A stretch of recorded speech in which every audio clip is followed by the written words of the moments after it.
Irmãos, então vamos continuar o nosso estudo aqui. A gente está em Apocalipse, capítulo 6. Vamos continuar a partir do versículo 9, tá? Poxa, eu tô E aqui, quem mano. tiver com o microfone ligado aí, desliga, Poxa. tá? Para poder não atrapalhar a aula aqui. Então vamos lá.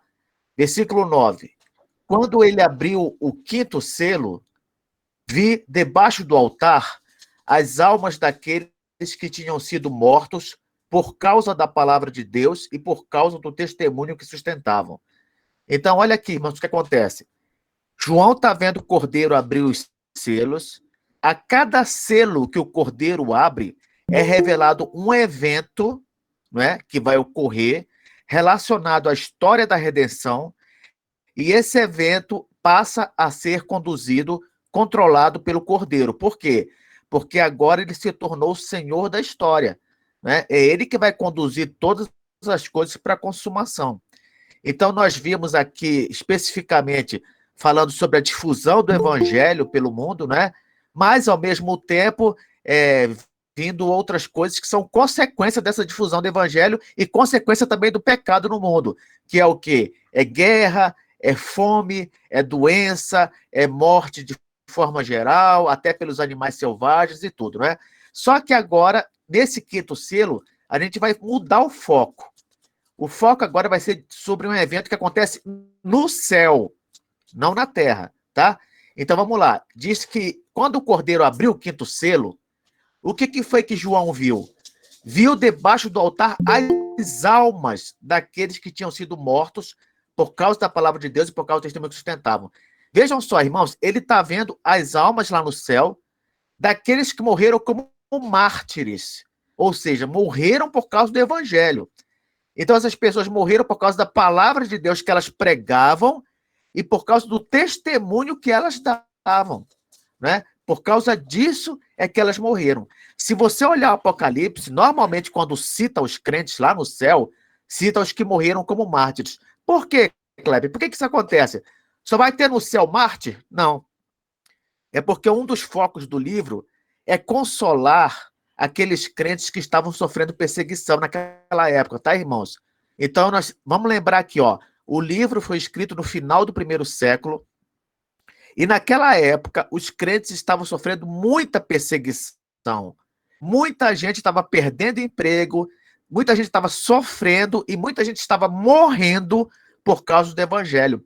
Então, um dos focos do livro é consolar essas pessoas. É consolar. Agora, você sabe, todo crente de verdade, ele sofre de alguma maneira perseguição. Mesmo hoje, nos dias de hoje, né? Pode ser que nós não sejamos mortos por causa do evangelho, mas quando você é um crente de verdade, alguma forma de perseguição você vai sofrer. Alguma forma de discriminação você vai sofrer. Por quê? Porque você não faz parte do grupo, porque você não faz parte do mundo. E as pessoas, elas odeiam o cristão. Você tem que entender que existe uma batalha espiritual. Existe uma batalha espiritual. Então, é normal que o não crente, ele não se contente com a existência do crente. Por quê? Porque o crente traz valores, traz uma pregação que condena a maneira de viver do não crente. É por isso que eu falo, se a pessoa for um crente de verdade, com certeza ela vai incomodar, né?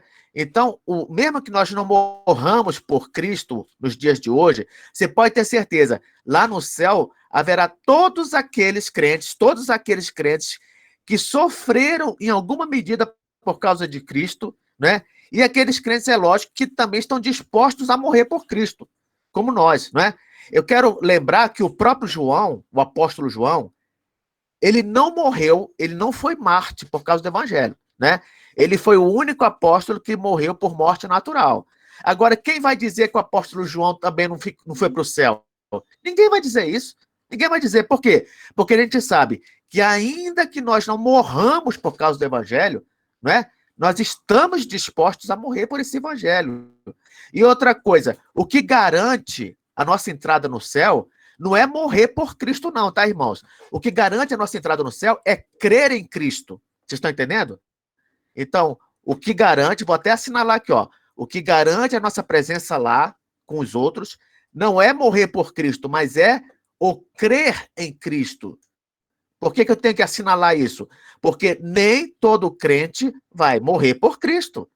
Inclusive, nos dias de hoje, são poucos, assim, se a gente comparar com a população mundial, são poucos os que morrem por Cristo em relação ao que ocorria no primeiro século, não é? Mas todos aqueles hoje que são crentes, esses, claro, entrarão no céu porque creem em Cristo. Crê no Senhor Jesus e serás salvo.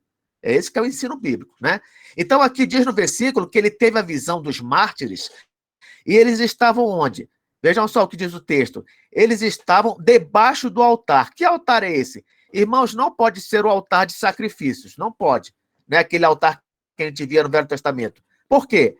Porque Jesus já fez um sacrifício único e permanente, irmãos. Não há necessidade mais de sacrifício. Se você olhar para Hebreus, capítulo 9, versículo 26, diz assim: ora, neste caso, seria necessário que ele tivesse sofrido muitas vezes, desde a fundação do mundo. Agora, porém, ao se cumprirem os tempos, se manifestou uma vez por todas, para aniquilar pelo sacrifício de si mesmo o pecado. Então, Jesus, ele já fez um sacrifício permanente, né? Suficiente. Não há necessidade de altar de sacrifícios. Você olhar também para Hebreus 10, versículo 12, diz assim: Jesus, porém, tendo oferecido para sempre um único sacrifício pelos pecados, assentou-se à destra de Deus. Então, já foi feito um sacrifício suficiente por Jesus. Não há necessidade mais de sacrificar cordeiros, animais, nada disso. Porque Jesus já morreu na cruz do Calvário, dentro do tempo, na história. Não é? Então, que altar é esse, Kleber? Que altar é esse que aparece? Esse, irmãos, é o altar de ouro, presta atenção, para colocar incenso. E esse incenso, esse aroma, ele simboliza as orações dos santos. É só você olhar Apocalipse, capítulo 8, versículo 3, diz assim: veio outro anjo e ficou de pé junto ao altar, com um incensário de ouro, e foi-lhe dado muito incenso para oferecê-lo com as orações de todos os santos sobre o altar de ouro que se acha diante do trono, tá? Então, essa imagem de um altar no céu não é altar de sacrifícios, não há necessidade mais de sacrifícios. Aquelas almas estavam debaixo do altar. Aí tem gente que pensa assim, estava debaixo do altar, mas é no sentido, irmãos, de que elas estavam ao pé do altar, tá? Não é que elas estavam literalmente embaixo do altar. Se elas estivessem literalmente embaixo do altar, elas estariam sendo amassadas pelo altar, né? Elas não estão literalmente debaixo do altar. Elas estão ao pé do altar, tá? É como se elas estivessem diante do altar, né? E aquele altar que simboliza as orações dos santos, aí vem incluídas as orações delas também, dessas almas que estão no céu. Então, a gente tem várias lições aqui, irmãos, várias lições. Vamos ver isso aqui a partir de agora. Versículo 10, diz assim, ó, as almas clamaram em grande voz, dizendo, quem está clamando em grande voz? As almas dos crentes. Elas falam assim, até quando, ó soberano Senhor, santo e verdadeiro, não julgas, nem vingas o nosso sangue dos que habitam sobre a terra? Então, irmãos, eu quero só recapitular uma coisa com vocês. Olha, esses eventos que os selos estão revelando, eles se referem a uma coisa que acontece durante todo o período da igreja, durante toda a era da igreja.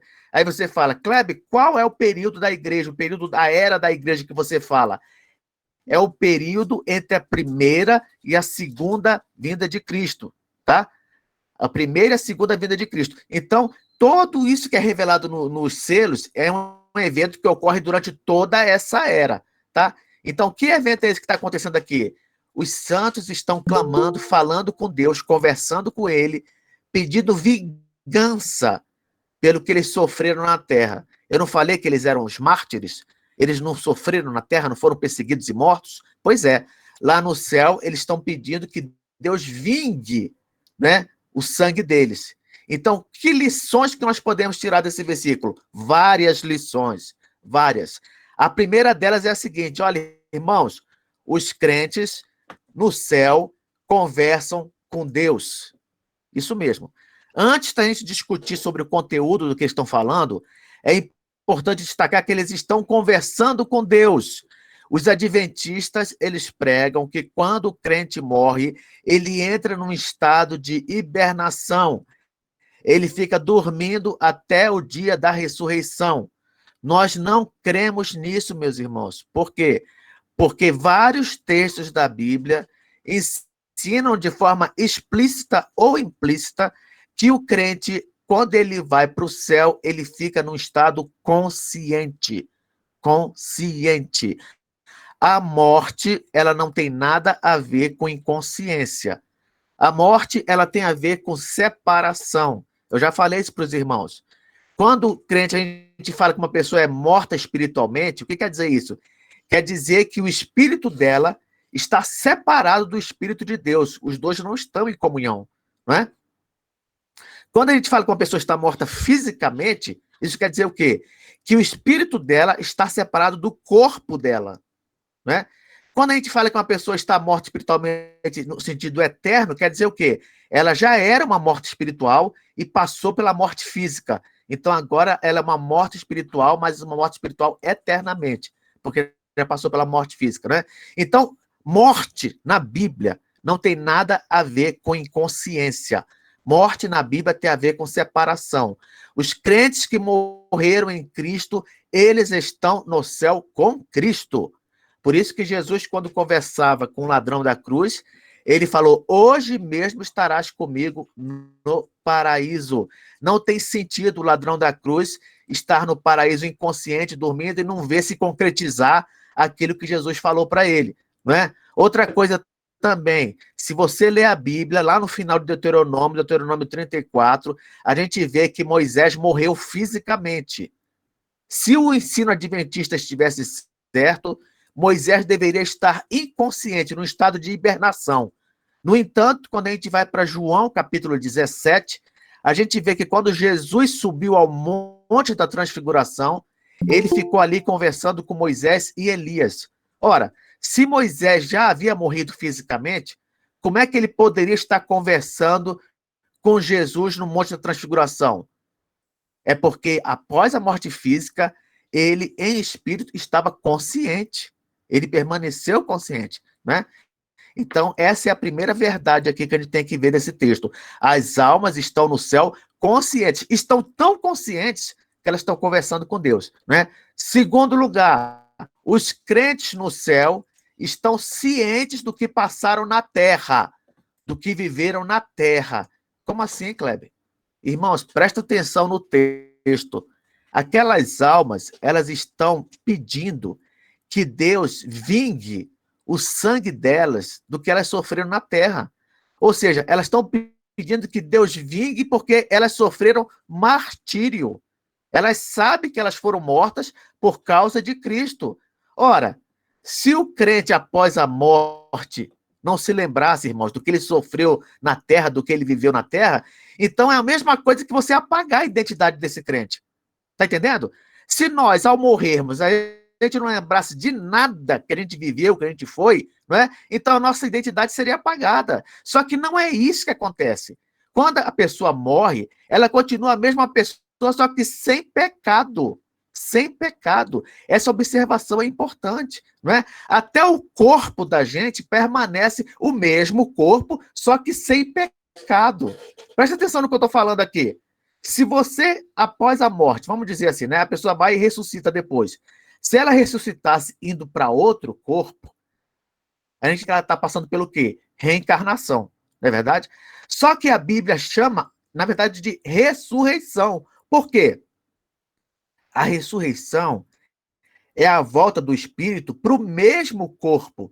Para o mesmo corpo. Então, a pessoa não tem a sua identidade anulada, nem a sua personalidade. Até o seu corpo vai continuar o mesmo, só que sem pecado. Sem pecado. Outra observação também. A Bíblia fala que quando Jesus voltar, né, nós vamos nos reencontrar com aqueles que já morreram. Se você olhar 1 Tessalonicenses capítulo 4, versículo 13 e 14, diz assim, ó, 1 Tessalonicenses 4, 13 e 14. Não queremos, porém, irmãos, que sejais ignorantes com respeito aos que dormem. Essa expressão, aos que dormem, era um eufemismo, né, uma forma suave de se referir à morte física. Por quê?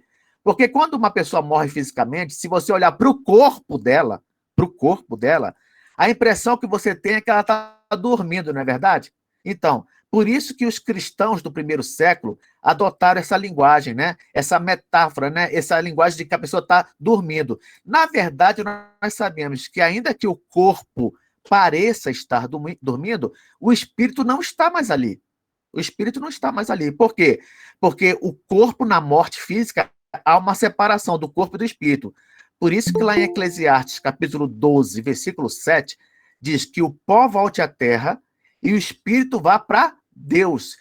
Então, ainda que você veja o corpo físico com aparência de estar dormindo, não confunda isso com o estado do espírito. Corpo é uma coisa, espírito é outra, né? Então, olha só o que diz aqui. Não queremos, porém, irmãos, que sejais ignorantes com respeito aos que dormem, para não vos entristecerdes como os demais, que não têm esperança. Por que Paulo está falando isso? Porque aquelas pessoas da de Tessalônica, aqueles tessalonicenses, eles estavam tristes, porque eles achavam que depois que morresse, talvez eles nunca mais fossem rever aquelas pessoas que eles amavam, né? Eles estavam tristes. Aí o apóstolo fala assim, ó, versículo 14, pois se cremos que Jesus morreu e ressuscitou, assim também Deus, mediante Jesus, trará em sua companhia os que dormem. Então, o que Paulo está falando aqui? Ó, quando Jesus voltar, ele vai trazer com ele todos esses que morreram. Ou seja, qual é o consolo que o apóstolo Paulo está transmitindo aqui? O consolo é que um dia nós vamos nos reencontrar. Esse que é o consolo, né? Então, as pessoas que morrem, elas não mudam de identidade. Elas continuam com a mesma identidade, só que sem pecado. Se elas mudassem de identidade, não haveria um reencontro no futuro. Vocês estão entendendo, irmãos? O que ia acontecer? Ah, morreu um querido meu, mas no futuro eu não vou reencontrar com ele. Por quê? Porque agora ele não é mais aquela pessoa, ele é outra pessoa. Não tem nada a ver. Não tem nada a ver. Vai continuar sendo a mesma pessoa, só que sem pecado. Né? É por isso que lá no Monte da Transfiguração, Moisés é chamado de Moisés. Ele não mudou de nome, ele não é outra pessoa. Não, é o mesmo Moisés. Né? Só que sem pecado. Aí começam as perguntas, né? As questões. Primeira questão, alguém pode dizer assim, mas então nós vamos reconhecer até nossos pais e filhos e vice-versa. Eu falo para vocês, irmãos, é claro que nós vamos reconhecer. Como é que os crentes de Tessalônica poderiam ser consolados com o reencontro se eles não puderem reconhecer as pessoas que vão voltar? Me responde isso, eu quero entender. Como é que uma pessoa vai ser confortada, consolada com o reencontro com aqueles que já morreram, se não vai reconhecer esses que já morreram? Não tem sentido isso, né? Aí as pessoas questionam também. Mas só poderemos reconhecer nossos amigos, não nossos parentes. Aí eu respondo com o seguinte, isso é pura especulação desses crentes. Porque o texto mesmo, ele não faz qualquer distinção entre parentes e amigos, não. Ele diz assim, ó, com respeito aos que dormem, né? Quem são esses? Os que já morreram fisicamente, né? Quando Jesus voltar, ele vai trazer em sua companhia os que dormem. Não importa se é parente, se é amigo, se é um tio, se é uma tia, se é um pai, se é um filho, não importa.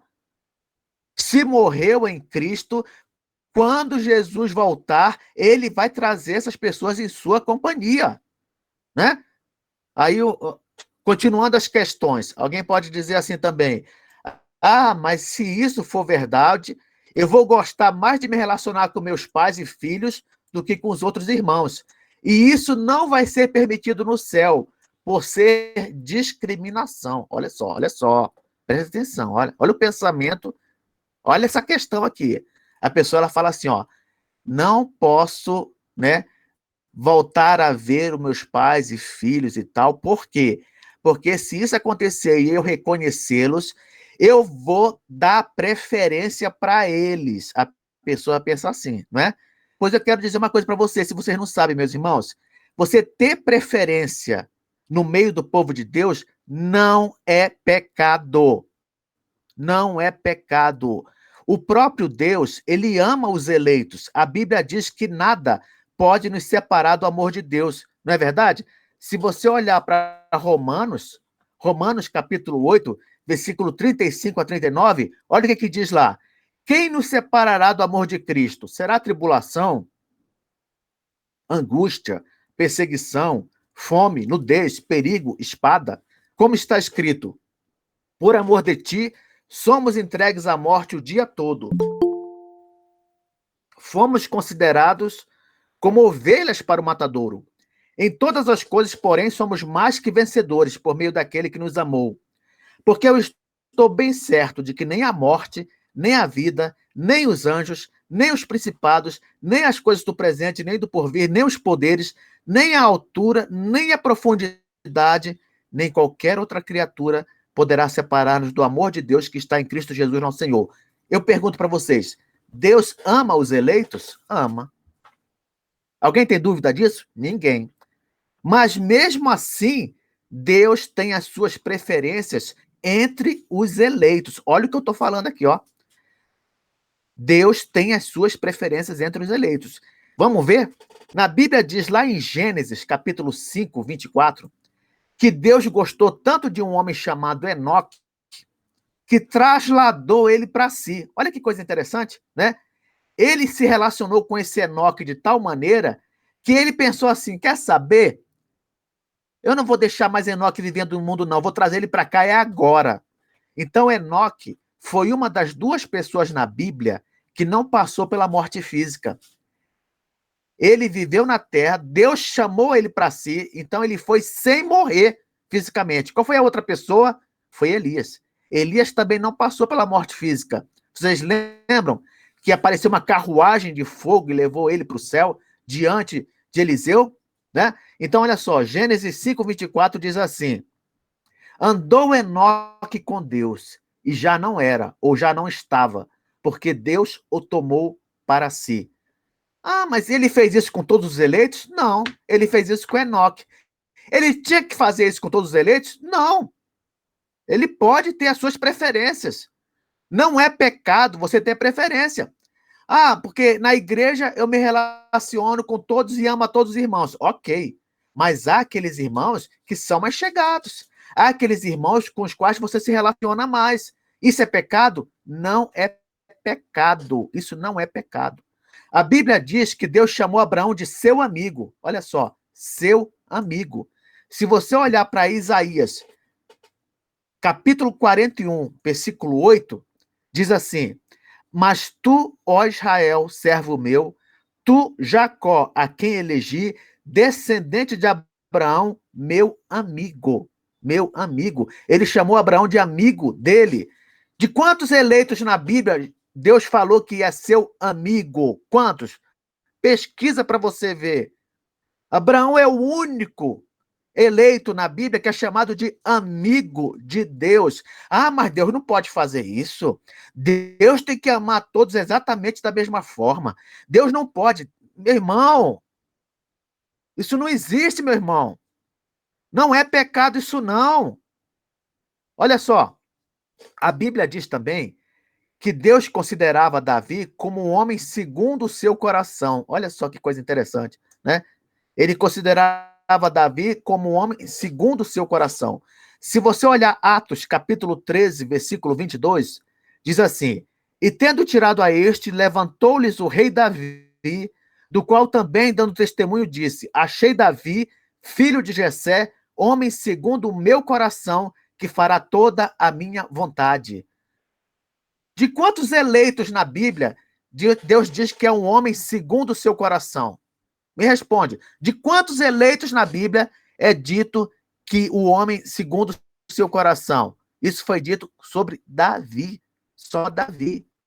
Outra coisa, Deus ama todos os eleitos, mas ele ama ao seu filho unigênito, não é? De uma forma maior, não há dúvida.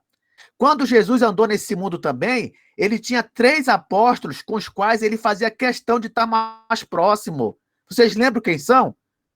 Pedro, Tiago e João. Ah, mas é errado. Jesus errou. Ele tinha que estar sempre com os 12, colado nos 12. Pois é, Jesus não pensou assim. Ele preferiu 3 mais próximos para ficar mais próximo dele e fez isso e pronto. Ponto final. E desses 3, Pedro, Tiago e João, tinha um que era chamado na Bíblia de discípulo amado. Amado. Ora, mas se todos os eleitos são amados, por que João era chamado de discípulo amado? Obviamente, porque até diante dos apóstolos, todos reconheciam que João tinha uma certa preferência. Tinha uma certa preferência. Durante a ceia, qual foi o discípulo que reclinou a cabeça no peito de Jesus? Qual foi? Foi Mateus? Né? Foi Judas Tadeu? Foi Simão o Zelote? Foi Pedro? Foi Tiago? Não. Quem reclinou a cabeça no peito de Jesus foi o discípulo conhecido como discípulo amado. E quando Jesus falou, um de vocês vai me trair, Pedro já fez sinal para João, dizendo assim, ó, tipo assim, ó, pergunta para ele quem é, pergunta para ele quem é. Tipo assim, ó, você tá mais próximo, tem mais intimidade, pergunta. Ah, mas o Filho de Deus não poderia ter feito essa discriminação. Por quê, meu irmão? Isso não é discriminação, não. Isso é discriminação só na cabeça de um crente que não entende como é que funciona. Não é? O reino de Deus é a relação entre os irmãos. Não tem problema nenhum entre você se identificar com um eleito mais do que se identifica com o outro. É claro que nós amamos a todos, nós amamos a todos. Mas você, eu tenho mais proximidade com fulano, eu tenho mais proximidade com cicrano. Normal. Então, se um dia eu vou ver meus parentes e vou ficar mais apegado ao que o meu filho, ao que foi minha mulher, ao que foi meu pai, a que não sei o quê, não tem problema nenhum. Não é pecado, não. Não é pecado, não. Continuando aqui, ó. Mas se meus pais e filhos não estiverem no céu, eu vou saber que estão no inferno, e no inferno vai haver sofrimento. Como é que eu vou conciliar essas coisas? Vê se você entende a questão aqui. A pessoa fala assim, ó. Bom, eu vou reencontrar meus parentes, mas de repente eu percebo que no meio dos meus parentes, meu pai não está lá. Então eu vou deduzir que se meu pai não está lá, ele está onde? Se não está no céu, está no inferno. Então eu vou sofrer. Então não pode, não é compatível com o céu isso. Irmão, deixa eu falar uma coisa para você. Presta atenção no texto. Aquelas almas, elas estavam debaixo do altar e elas estavam cientes das coisas ruins que elas passaram. Estavam cientes ou não estavam? Estavam. Porque elas pedem vingança do que elas sofreram. Então elas estavam cientes de uma coisa ruim que elas passaram, né?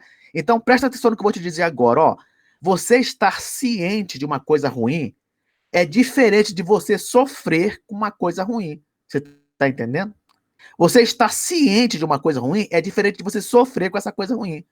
Aqueles crentes estavam no céu já, eles já não tinham mais pecado, eles estavam cientes de uma coisa ruim que eles passaram, e quem vai dizer aqui que eles estavam sofrendo por causa disso, que eles estavam, né, num estado de pecado, sentindo raiva, sentindo não sei o quê? Ninguém vai dizer isso, meus irmãos. Ninguém vai dizer isso. Por quê? Porque eles já estão no céu. Eles já estão no céu. Aí você pergunta para mim, mas Kleber, como é que a mente deles lida com isso, né? Lá no céu. Como é que a mente deles lida com isso? Não sei. Eu não sei como é que lida com isso. Quando eu chegar no céu, eu vou saber. Quando você chegar no céu, você vai saber. O que eu posso adiantar é o seguinte: eles estavam cientes, e o Apocalipse não vê qualquer inconsistência entre você estar ciente de algo ruim e viver no céu. Não vê qualquer inconsistência. Então, é possível uma pessoa estar no céu, ter consciência de uma coisa ruim que está acontecendo fora do céu, e mesmo assim ela está numa boa no céu? É claro que é possível. Essas almas não estavam assim? Então é possível você estar no céu, saber que algum ente querido seu, um amigo, um parente, sei lá, não está lá, saber dessa coisa ruim e você continuar no céu numa boa? Sem problema. Sem problema. Outra questão. Ah, mas se eu reconhecer o meu cônjuge, se eu me lembrar que vivi com ele, como fica a questão da relação sexual? Irmãos, deixa eu falar aqui uma coisa para vocês, ó, recapitulando.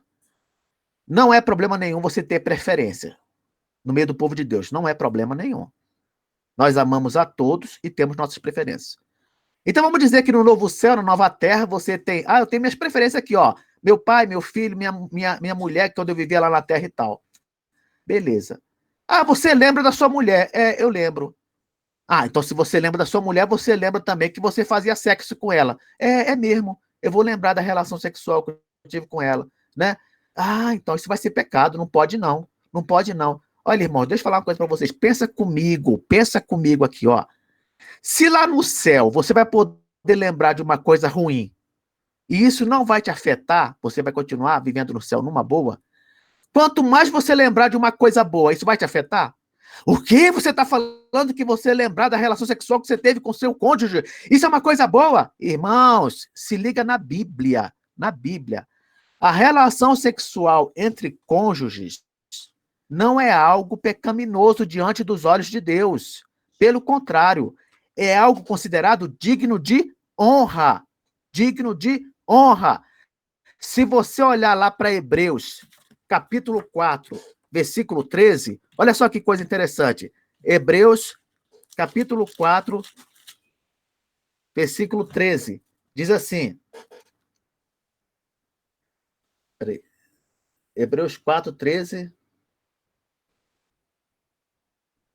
A referência está errada aqui, mas diz que o casamento, o leito sem mácula, né, ele é digno de honra.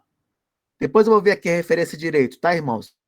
Mas diz que o leito sem mácula é digno de honra. Aos olhos de Deus, o sexo entre pessoas casadas não é uma coisa feia, não é uma coisa pecaminosa, não é uma coisa negativa, é digno de honra. Então, ainda que no céu ou na nova terra a gente não se dê em casamento, a lembrança do casamento não vai ser uma coisa considerada pecaminosa. Não vai ser. E eu volto a repetir, mesmo que você lembrasse de uma coisa ruim, isso não ia te afetar no céu. Por isso que aquelas almas lembraram que foram martirizadas e mesmo assim não eram afetadas. Tá bom, irmãos? Então, após essas explicações, vamos voltar aqui para o versículo. Voltemos ao versículo. Ele diz que as almas queriam que Deus vingasse a morte que elas sofreram. Aí eu pergunto para vocês, há alguma coisa errada nisso? Há alguma coisa errada em as almas pedirem vingança? Irmãos, depende de como você entende vingança. Olha só, quando a pessoa busca vingança pessoal, isso normalmente é considerado errado, tá? Quando a pessoa busca vingança pessoal. Porque ela não tem condição de aplicar a lei com justiça. Quer ver? Raciocina comigo. A pessoa, a pessoa foi agredida, foi perseguida, alguma coisa. Aí ela tem o direito de exercer a lei sobre aquele que a agrediu. Ela vai exercer a lei com justiça? Dificilmente. Por quê? Porque ela mesma foi a vítima da pessoa, tá entendendo? É que nem acontece, por exemplo, com o Hebreus 13, 4. Ah, obrigado, irmão. Então vamos lá olhar? Hebreus 13. Só voltando aqui um minutinho, tá, irmãos? Para poder olhar esse texto, que é importante os irmãos verem o que a Bíblia ensina, né? Sobre esses assuntos, para poder não dizer assim, mas o Kleber está falando isso aí da cabeça dele. Não. Hebreus 13, 4 diz assim, ó. Digno de honra entre todos seja o matrimônio, bem como o leito sem mácula, porque Deus julgará os impuros e adúlteros. Então, qual é o sexo, qual é a relação sexual que Deus odeia? Qual é? É aquela relação sexual que é praticada de forma ilícita. Aquela relação sexual que é praticada por adúlteros, né? Aquela relação sexual que é praticada por pessoas prostitutas, né? Essa relação sexual Deus abomina. Mas o leito do casal casado, não, meus irmãos, isso aí é abençoado por Deus. Isso aí é digno de honra, tá bom? Então, voltando aqui, olha só. Vocês já viram aí, está saindo na mídia, que o Supremo Tribunal Federal, ele está decidindo as coisas, né? Por exemplo, ofenderam os ministros do Supremo. Aí quem é que condena? Quem é que condena? O próprio ministro. Ele quer julgar, ele vai condenar, né? Ele vai sentenciar. Quer dizer, a vítima, ela vai julgar. Como é que pode um negócio desse? Isso é proibido. Isso é ilegal. Por isso que a gente critica tanto, por isso que tanta gente está criticando essa atitude dos ministros do Supremo. Por quê? Eles mesmos estão querendo julgar e condenar as ofensas que eles recebem. Isso não tem sentido. Quem é que tem que julgar aquelas pessoas que te agridem, que te ofendem, que fazem mal contra você? Não pode ser você mesmo. Não pode ser você mesmo. Tem que ser outro, né?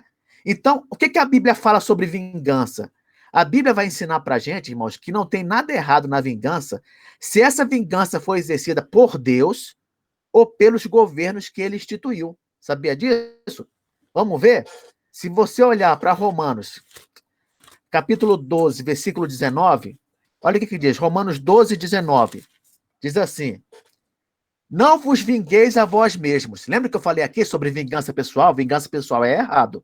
Você não pode. Por quê? Você não tem condição de julgar com isenção uma pessoa que te marcou. Você não tem como fazer isso, né? Mas fala assim, ó: não vos vingueis a vós mesmos, amados, mas dai lugar à ira, porque está escrito: a mim me pertence a vingança.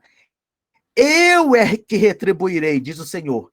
Então eu pergunto para vocês, quando a vingança ela é exercida por Deus, ela está errada? Claro que não. Claro que não. Deus é o vingador. Deus é o vingador. Então, se você entregar o exercício da vingança na mão de Deus, está tudo certo. Mas eu não posso chamar de vingança isso. Ué, mas é a Bíblia que está chamando, não sou eu? É a Bíblia que está falando isso. Aí, quando você vai lá para Romanos, capítulo 13, que é o capítulo seguinte, né? Tem gente que fala bem assim: mas o governo, o Estado não pode instituir a pena de morte, porque só Deus pode tirar a vida. Só Deus. Irmão, isso é pura ignorância bíblica. Pura ignorância bíblica. O Estado, ele foi instituído por Deus e recebeu de Deus autoridade para executar a pena de morte. Você não sabia disso, não? Olha só, Romanos 13, versículo 1 a 4. Diz assim: todo homem esteja sujeito às autoridades superiores, porque não há autoridade que não proceda de Deus. E as autoridades que existem foram por ele instituídas. De modo que aquele que se opõe à autoridade resiste à ordenação de Deus, e os que resistem trarão sobre si mesmos condenação, porque os magistrados não são para temor quando se faz o bem, e sim quando se faz o mal. Queres tu não temer a autoridade? Faze o bem, e terás louvor dela. Visto que a autoridade, presta atenção, irmãos, visto que a autoridade é ministro de Deus para teu bem. Entretanto, se fizeres o mal, teme, porque não é sem motivo que ela traz a espada. A espada aqui é símbolo de morte, pois é ministro de Deus vingador para castigar os que praticam o mal. Como é que você concilia Romanos 12 com Romanos 13? Se Deus é vingador, e aqui diz que também o Estado é vingador, porque Deus delegou ao Estado essa autoridade. Deus delegou ao Estado essa autoridade. Então, quando você falar com alguém aí fora e a pessoa perguntar sobre justiça, você fala que a vingança, quando ela é exercida de forma lícita, ela não é pecado. Ela é justiça. E quando é que ela é exercida de forma lícita, Kleber? Ela é exercida de forma lícita quando Deus a executa ou quando o Estado a executa. Vocês estão entendendo? Aí a vingança, ela não é simplesmente chamada de vingança, ela é chamada de justiça. Justiça. Tá? Então vamos continuar aqui, olha. Versículo 11. Então, a cada um deles quem? As almas. As almas não estavam pedindo que Deus vingasse o sangue delas? Não estava pedindo? Então, o que foi que Deus respondeu? O que ele respondeu? Ele respondeu com uma atitude e respondeu também com palavras, com uma orientação. Qual foi a atitude? A cada um deles foi dada uma vestidura branca. Kleber, o que quer dizer isso? Foi dada uma vestidura branca? Branco, irmãos, normalmente é símbolo de pureza, né? De justiça. A vestidura branca no céu simboliza a justiça de Cristo sobre o eleito. Por quê? Não pode simbolizar a pureza, a santidade e a justiça do próprio eleito. Não pode. Por quê? Porque nós sabemos que ele só entrou no céu porque ele lavou as suas vestes no sangue do Cordeiro. Então, essa vestidura branca que o eleito ele fica usando lá no céu não é um símbolo da sua própria pureza, mas é um símbolo da pureza de Cristo que foi imputada, né? Foi colocada sob a conta dessa pessoa. Você está entendendo? Então, a vestidura branca, ela é um símbolo da graça da salvação, dos méritos de Cristo. Então, quando Deus dá a vestidura branca para aquelas pessoas lá, para aquelas almas, ele está querendo dizer o seguinte, ó, em vez de se concentrar nisso aí, se concentra nos benefícios da graça. Em vez de se concentrar aqui na vingança que eu vou executar, porque ele vai. Pode ter certeza, ele vai. Mas em vez das almas se concentrarem nisso, o que ele está falando para as almas? Se concentra nos benefícios da graça. E é isso que o crente tem que fazer no céu, se concentrar nos benefícios da graça de Deus. Ah, mas você está querendo dizer então que Deus ele está orientando os crentes, mas o céu, os crentes são perfeitos, não precisam mais nada, meu irmão. Nós vamos aprender a eternidade inteira, meus irmãos. Nós vamos aprender a eternidade inteira. Esse negócio de saber tudo, ser perfeito, isso aí é só Deus, filho. Isso é só Deus. Não pensa não que depois que a gente morrer e estiver no céu, nós vamos saber de tudo, nós vamos não precisar de mais nada e tal. Isso não existe. No céu, nós vamos passar a eternidade aprendendo. Na nova terra, nós vamos passar a eternidade aprendendo. E aquelas almas lá, elas estão aprendendo já, ó. Olha a lição. Se concentra nos benefícios da graça. E ele acrescentou, ó. E lhes disseram que repousasse ainda por pouco tempo, até que também se completasse o número dos seus conservos e seus irmãos que iam ser mortos, como igualmente eles o foram. O que é que Deus está falando aqui? Qual é a orientação que está sendo dada aqui? Ó? Primeiro, se concentra nos benefícios da graça. Isso é uma coisa que é boa de fazer, não é só no céu, não, é também na terra, viu? Né? É bom se concentrar nos benefícios da graça. Segundo lugar, está sendo dito para eles que eles vão ter que esperar um pouco tempo, até que os outros mártires morram, os que vão ter que morrer, até que esse número se complete. Aí você vai falar, mas Cleber, quando é que isso vai acontecer? Adivinha? Isso vai acontecer só no último dia. Por quê? No último dia, quando Cristo estiver voltando, até esse dia vai ter crente morrendo por causa do evangelho. Sabia disso ou não? Porque quando Cristo voltar, irmãos, o negócio vai estar feio aqui, meu filho. Vai estar feio. Crente sendo perseguido, sendo espancado, sendo morto, né? No dia que Cristo voltar, vai ter crente morrendo. Então, quando é dito aqui para eles, ó, vocês vão esperar um pouco até que se complete esse número. Aí você fala assim, não, mas aí não dá, porque falar assim, um pouco, vai demorar muito ainda. Como é que Deus fala um pouco? Olha, meu irmão, presta atenção. O tempo de Deus é diferente do tempo dos homens. O tempo de Deus é diferente. Na visão de Deus, nós já estamos vivendo nos últimos tempos, meus irmãos, nos últimos dias, né? Quando você olha para Hebreus, capítulo 1, versículo 1 e 2, diz assim, ó, esse texto foi escrito lá no primeiro século, hein?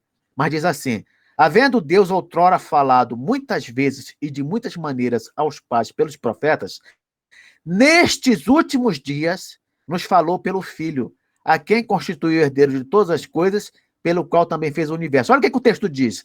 Nestes últimos dias. E o sujeito estava escrevendo que época? No primeiro século.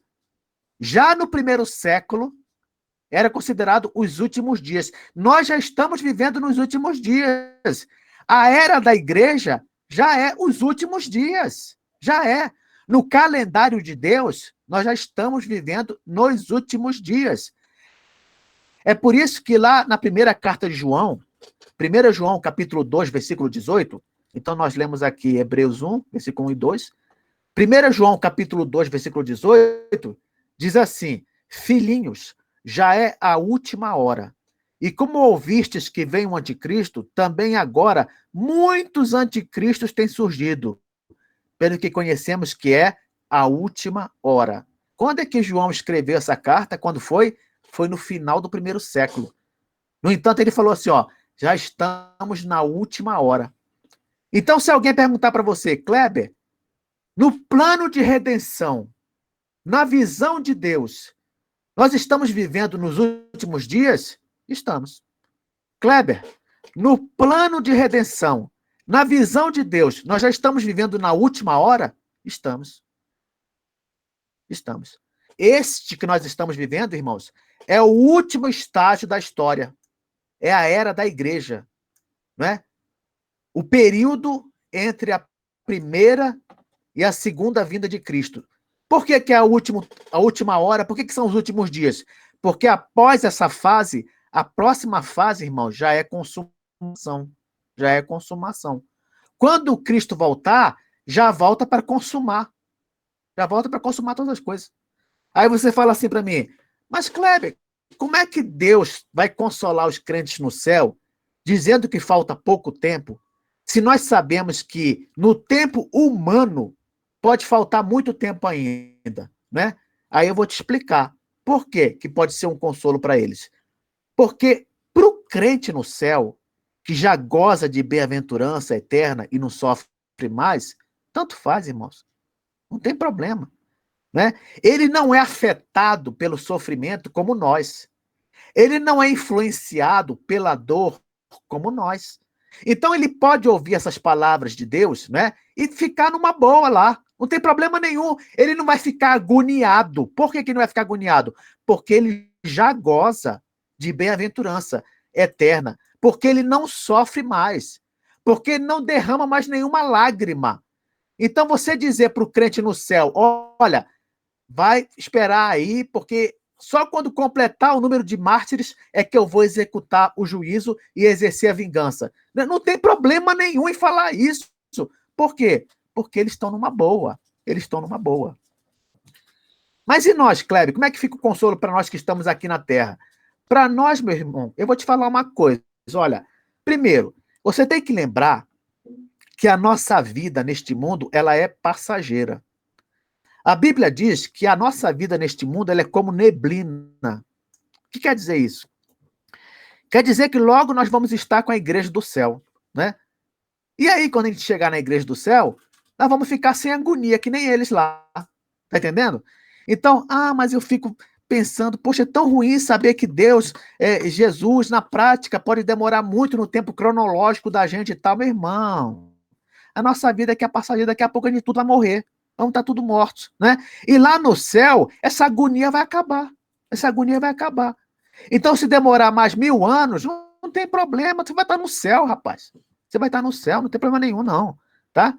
Então, esse tipo de coisa, esse evento que nós vimos aqui no quinto selo, ele ocorre normalmente durante toda esta era da igreja, tá, irmãos? Toda esta era da igreja.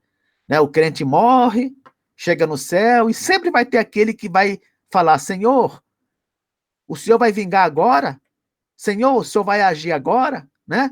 E aí vai ouvir de Deus, olha, se concentra nos benefícios da graça e espera. Vai ouvir de Deus isso aí. Tá bom? Então vamos continuar. Agora o Cordeiro vai abrir o sexto selo. Olha só. Que evento o sexto selo vai revelar, irmãos? Presta atenção. O sexto selo, ele vai revelar um evento que vai ocorrer especificamente no final da era da igreja. Vou repetir, ó. O sexto selo, ele vai tratar de um evento que vai ocorrer no final da era da igreja. Que evento é esse, Kleber? É aquele evento preliminar à volta de Cristo. Tá, irmãos? Então, é o que eu falei para vocês. Os selos, eles revelam, né, coisas relacionadas a esse período da igreja. Esse sexto selo, ele também vai revelar isso. Só que ele vai revelar alguma coisa que vai acontecer já no final da era da igreja. já no final da era da igreja. O que é? O dia do juízo, quando Jesus estiver voltando, né? Vai revelar as coisas preliminares que vão acontecer ali. Tá bom, irmãos? Olha só que interessante. Vocês viram que no quinto selo, as almas pediram assim, Senhor, até quando o Senhor não vai vingar o nosso sangue e tal? E aí, de repente, no sexto selo, é revelado esse evento. O que é que você deduz disso? É como se Deus estivesse mostrando para as almas também, né? O que é que vai acontecer. É como se Deus já estivesse, de certa forma, respondendo para as almas o que vai acontecer. Elas não acabaram de falar, Senhor, pois é, agora eu vou abrir o sexto selo e vou mostrar que eu vou vingar mesmo. Eu vou vingar. Isso vai acontecer. Quando? No final da era da igreja. Então vamos lá. Vi quando o Cordeiro abriu o sexto selo e sobreveio o que, irmãos? Grande terremoto. O sol se tornou negro como saco de crina. A lua toda como sangue. Olha só, irmãos, que interessante, né? A gente vê como é que a natureza ela vai ser afetada, né? Quando chegar no final da era da igreja, como a natureza vai ser afetada. Ah, Kleber, mas essa linguagem aí, ela é simbólica ou é literal? Essa linguagem, irmãos, ela tem que ser literal. Tem que ser literal. Por quê? Olha, primeiro, não há nenhum problema em essas coisas acontecerem literalmente. Vocês lembram que quando Jesus morreu na cruz do Calvário, lá em Mateus 27, 45, né? Houve escuridão sobre toda a terra, diz a Bíblia. Houve escuridão. Tudo ficou escuro. Ah, mas ele estava sendo crucificado de dia ainda. Pois é, ele estava sendo crucificado de dia e mesmo assim veio trevas sobre a terra. Ah, foram trevas literais? É claro que foram. Trevas literais, né? Diz também Mateus que houve terremoto. Terremoto literal? Sim. Terremoto literal, né? Há algum problema se Jesus, na sua vinda, isso acontecer de novo? Nenhum problema. Isso é impossível para Deus? Claro que não. E por que eu acho que é literal isso? Porque Jesus vai voltar literalmente. Vai voltar literalmente num céu literal. Ora, se ele vai voltar literalmente num céu literal, por que eu vou dizer então que esse sol é figurado? Que esse céu que vai escurecer é linguagem figurada? Que esse terremoto é figurado? Quer dizer, então, que o terremoto é figurado, a escuridão é figurada, mas Jesus vindo nas nuvens no céu é literal? Não tem lógica isso, é. Ou é tudo literal ou é tudo figurado.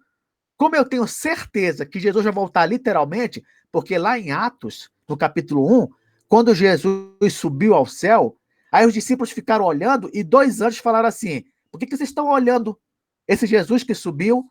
Ele vai voltar do jeito que ele subiu. Ele subiu literalmente? Subiu. Então vai voltar literalmente? Vai. Vai voltar literalmente. Então vamos explicar algumas coisas aqui. Primeiro, grande terremoto não tem mistério. Né? O que é um grande terremoto? Todo mundo sabe. Agora, o sol se tornou negro como saco de crina. Olha só que interessante, irmãos. Quando a gente fala em crina, normalmente a gente lembra de crina de cavalo, né? Crina de cavalo. Só que aqui a menção é a crina de cabra. Uma crina bem preta, bem escura. O que os judeus faziam com a crina da cabra? Eles faziam sacos. Para quê, Kleber? Esse povo judeu inventa, né?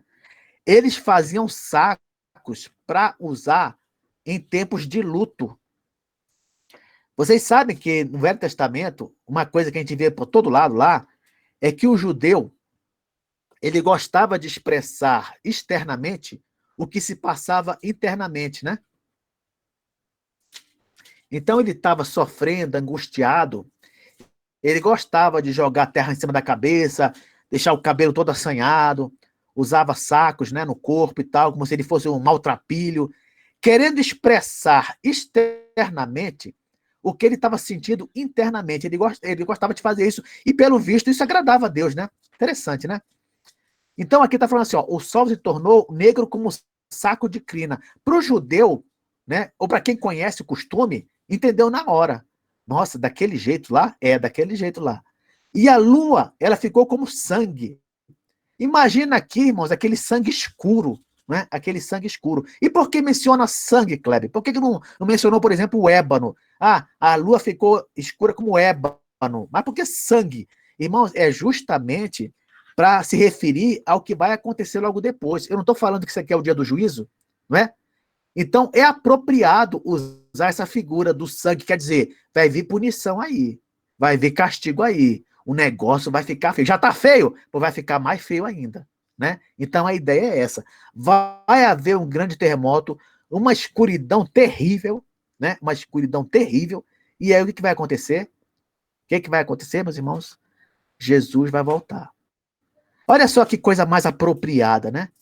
Quando o mundo estiver em trevas, quando o céu estiver todo escuro, de repente nós vamos olhar para cima e vamos ver uma luz vindo, as nuvens se abrindo, e essa luz que vai vir, no meio dela, vai estar o Cordeiro com sua comitiva de anjos.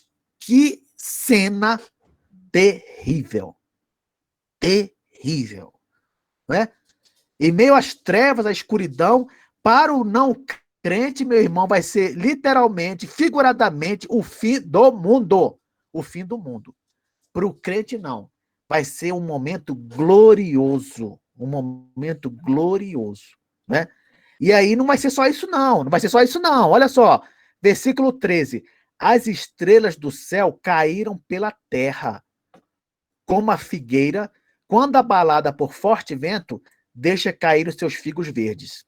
Tem muita gente que fala bem assim, mas isso aqui a Bíblia está errada, porque as estrelas, elas são enormes, na verdade, elas são gigantescas. Então não pode estar se referindo às estrelas, porque se as estrelas caíssem sobre a Terra, ia destruir a Terra. Porque tem estrela aí que é maior do que a própria Terra. Olha, irmão, deixa eu explicar uma coisa para vocês. Imagina a cena aqui, ó. A cena, na verdade, é como se fossem meteoros. Meteoros caindo sobre a Terra. Por que eu estou falando isso, irmãos? Porque a Bíblia, ela não usa uma linguagem científica, tá? Ela não usa uma linguagem científica. Ela usa uma linguagem humana, normal.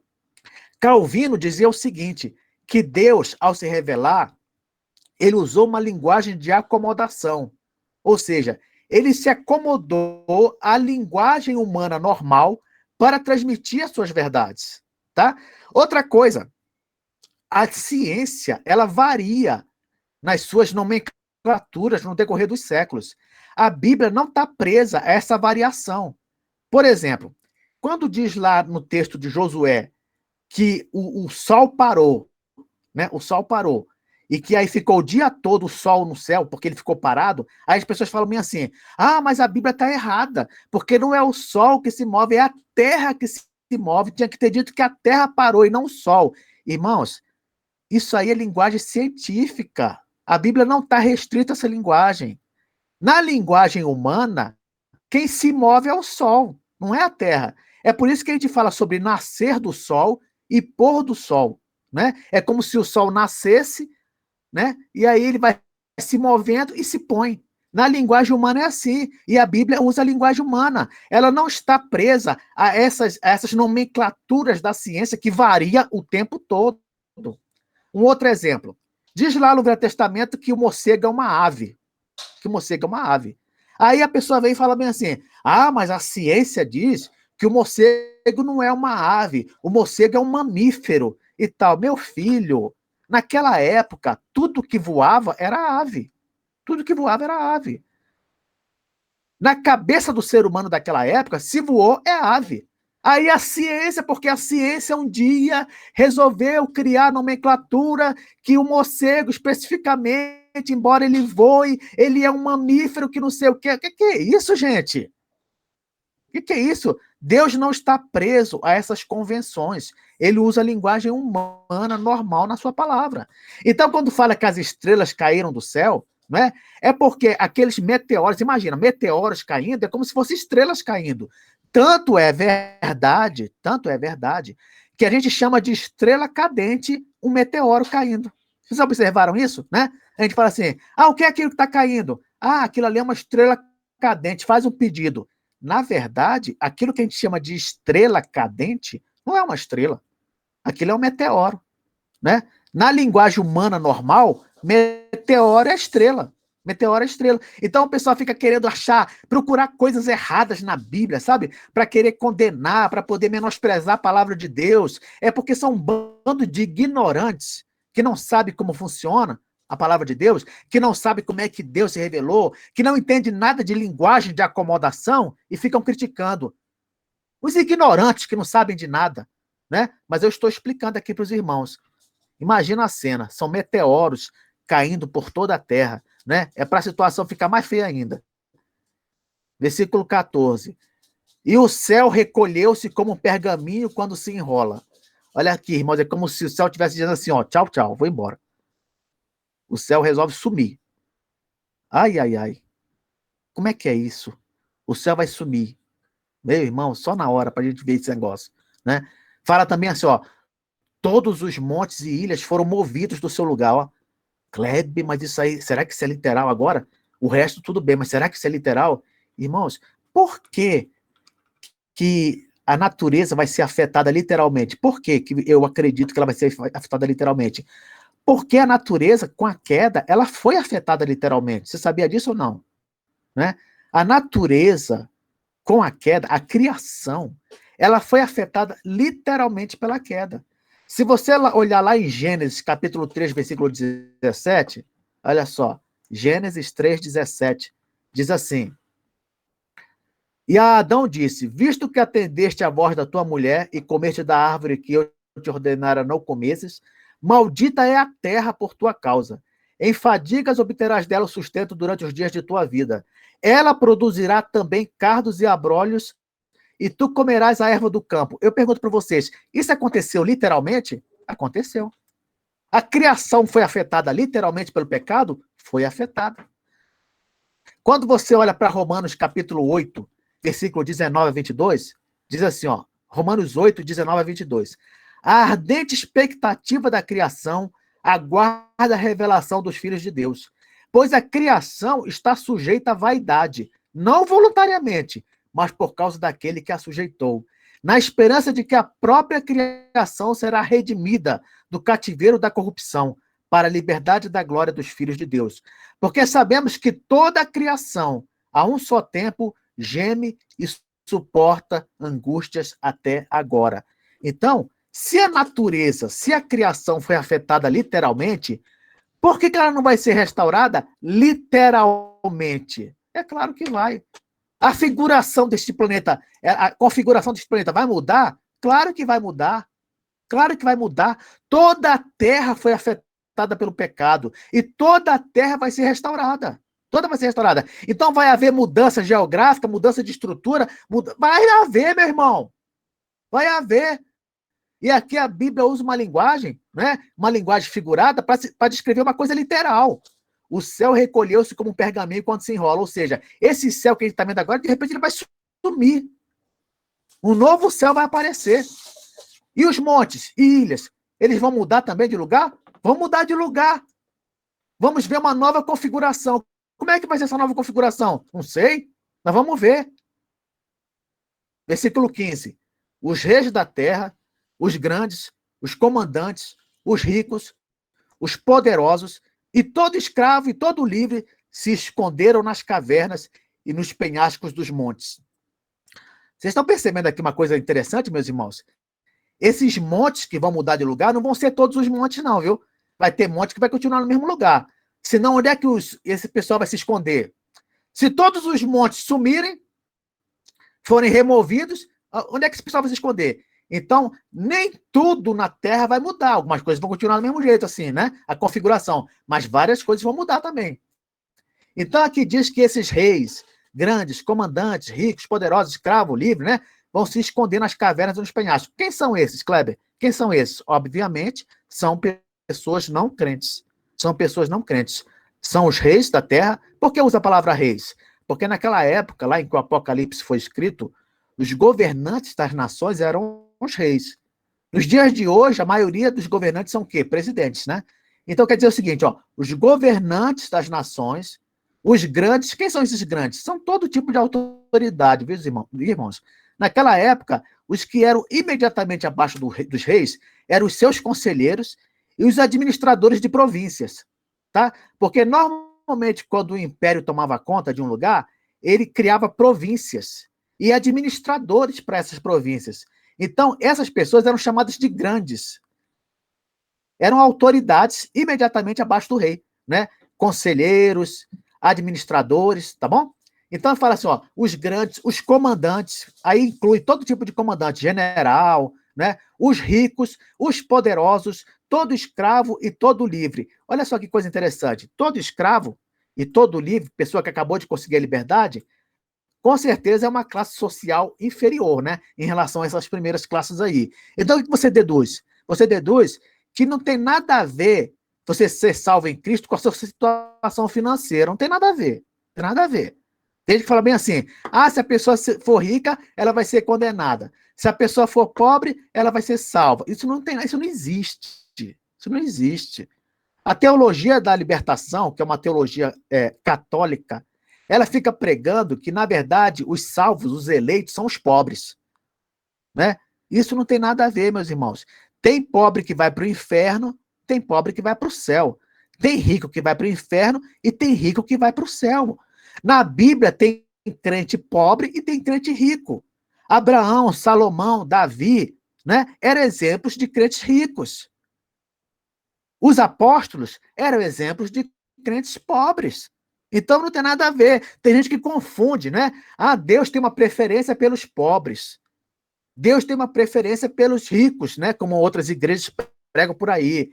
Irmãos, todos nós somos salvos pela graça, sejam pobres ou ricos, né?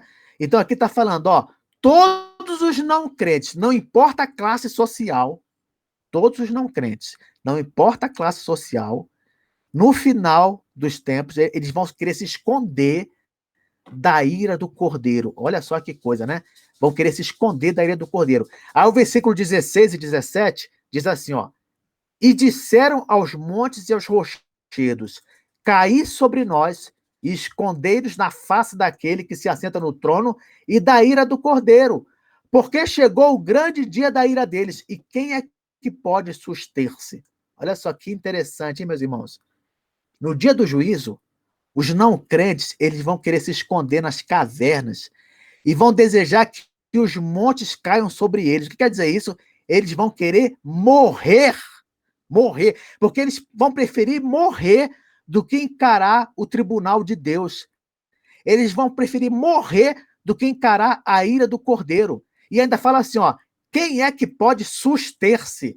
Na Nova Versão Internacional, vem dizendo assim, ó, quem poderá suportar? Quem poderá suportar? E aí muitas pessoas falam o seguinte, olha, as pessoas no dia do juízo, elas vão querer morrer, mas não vão poder morrer. Não, o texto não está falando isso. O texto só está dizendo que elas vão desejar morrer. Ah, Cleber, mas elas vão poder morrer? Irmãos, se elas puderem morrer nesse momento, não vai fazer diferença. Por que não? Porque mesmo que elas pudessem morrer, mesmo que elas puderem morrer, na hora do julgamento, o que vai acontecer? A morte vai entregá-las para juízo. Olha só, Apocalipse 20, versículo 13, diz assim, ó: deu o mar os mortos que nele estavam. A morte e o além entregaram os mortos que neles havia, e foram julgados, um por um, segundo as suas obras. Então vamos imaginar que as pessoas, no dia do juízo, elas vão desejar morrer, né? E vamos imaginar que uma delas dá sorte, entre aspas, e cai uma pedra nela, ela morre. Aí ela pensa, pô, tô livre, né? Tô livre. Aí vamos começar o julgamento. O que a morte vai fazer? O que o além vai fazer? Vai entregar essa pessoa de volta. Ó, tá aqui, ó. Não vai fazer diferença. Ah, eles vão poder morrer ou não vão poder morrer? O que eu posso afirmar é que eles vão desejar morrer. E eles vão morrer? Se eles morrerem, não vai fazer diferença. Porque na hora do julgamento, na hora que o julgamento começar, eles vão ser entregues de volta. Para quê? Para ser julgados e receber a sentença final. Né? Então, irmãos, isso aqui, eu vou dizer uma coisa para vocês. Isso aqui, para quem não é crente, é motivo para temer, viu? É motivo para terror. é motivo para repensar. Se você conhece alguém que não é crente, então, olha, dá esse alerta. No dia do juízo, o negócio vai ser horrível. Horrível. Vai ser um desespero total. E eles vão dizer, quem é que pode suportar? Eles pensam que ninguém vai poder suportar, né? Porque essa pergunta ela é retórica. Eles perguntam, mas eles sabem a resposta. Na cabeça deles, quem poderá suster-se? Quem poderá suportar? Na cabeça deles é ninguém. Ninguém. Só que nós vamos ver, no capítulo que vem, que há uma espécie de gente, um tipo de gente que vai poder suportar esse dia, meus irmãos. Vai haver um grupo que vai poder suportar esse dia. E vai passar por esse dia com alegria. Em nome de Jesus. Amém.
Ah, Lucas, estava achando o microfone aqui. Só lembrando, né, o Kleber, muito boa aula. Que Deus abençoe, muito esclarecimento. Nós vamos passar por um corpo incorruptível, né? 1 Pedro Isso. 1:23, o corpo que não vai sofrer corrupção, independente de lembrança boa ou má. A incorrupção não vai nos permitir lembrar a dor, a tristeza e as agonias que a vida oferece. Vamos orar. Deus te abençoe, Kleber. Obrigado aí pela aula. Foi muito elucidativa e clareou a mente de muitas pessoas, com certeza. Aqui em casa, bons testemunhos da aula que você ministrou. Deus te abençoe. Oremos. Obrigado, Deus, por essa aula, que o Senhor mesmo continue a falar ao nosso coração. Renove, Pai, cada dia mais a alegria do presbítero Kleber em poder transmitir o conhecimento que o Senhor lhe tem dado. Abra nos livros, na tua palavra, o conhecimento necessário para transmitir e abrir, Deus, a mente daquele que ainda se encontra fechada para a clareza da tua palavra. Obrigado por essa aula. Prepare-nos para o dia de hoje, onde vamos à tua igreja para cultuar. Abençoe essa cidade que fecha as portas novamente para grande parte da população, onde muitas pessoas perdem o emprego, onde muitos necessitados precisam da boa mão do Senhor, da misericórdia e da graça. Então, Deus, cuida de nós, cuida da tua igreja, e que o culto que vamos te oferecer seja para a glória do nome de Jesus. Lembrando-nos, Deus, no dia de hoje, que a boa mão do Senhor continue a operar nas nossas vidas. Nós te damos graças por Cristo Jesus. Amém. Amém. Amém.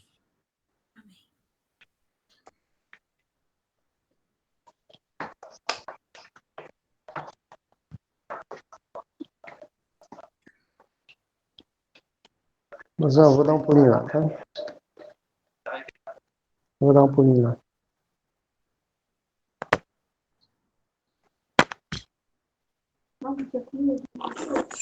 Pede um novo pra mim.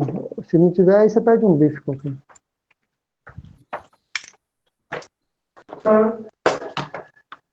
Abraço, Kleber. Abraço, Carlos. Abraço. Se Deus quiser.